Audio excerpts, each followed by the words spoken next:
बालमानसशास्त्र आणि अध्यापनशास्त्र यातील 10 महत्त्वाचे नोट्स. वाढ आणि विकास. वाढ ही प्रामुख्याने शारीरिक आणि संख्यात्मक असते, उदाहरणार्थ उंची, वजन वाढणे यासारखे. तर विकास हा गुणात्मक असतो, ज्यामध्ये शारीरिक, मानसिक, सामाजिक आणि भावनिक बदलांचा समावेश होतो. विकास ही जन्मभराची प्रक्रिया आहे. जीन पियाजे यांची बोधात्मक उपपत्ती. पियाजे यांनी बोधात्मक विकासाच्या 4 पायऱ्या सांगितल्या आहेत. संवेदीकारक अवस्था 0 ते 2 वर्ष, क्रियापूर्व अवस्था 2 ते 7 वर्ष, मूर्त क्रियात्मक अवस्था 7 ते 11 वर्ष, औपचारिक क्रियात्मक अवस्था 11 वर्षाच्या पुढे. लेव वेगोत्स्की यांचा सामाजिक आणि सांस्कृतिक सिद्धांत. मुलांच्या विकासात समाज आणि संस्कृतीची भूमिका महत्त्वाची असते. त्यांनी झेड पिढी आणि स्कॅफोल्डिंग म्हणजेच आधार देणे या संकल्पना मांडल्या.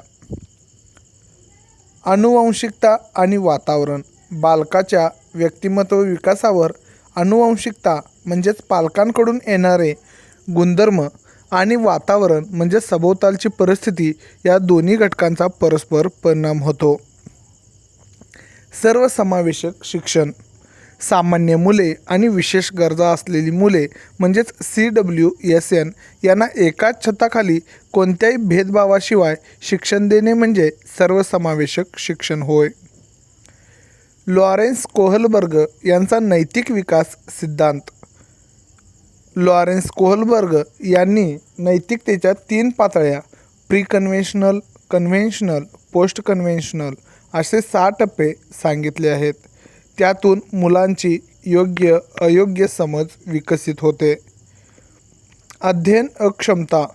डिस्लेक्सिया वाचण्याशी संबंधित समस्या आहे. डिस्ग्राफिया लिहिण्याशी संबंधित समस्या आहे. डिस्कॅल्क्युलिया गणिताशी संबंधित समस्या आहे. थॉर्नडाईक अध्ययनाचे नियम. थॉर्नडाईक यांचे अध्ययनाचे नियम.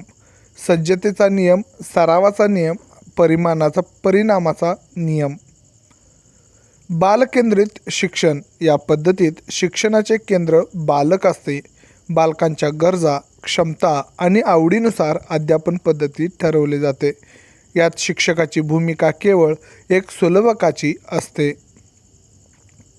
प्रगतिशील शिक्षण. करून शिका, लर्निंग बाय डुईंग या तत्वावर आधारित शिक्षण. यात मुलांचा सामाजिक सहभागावर आणि लोकशाही मूल्यावर भर दिला जातो.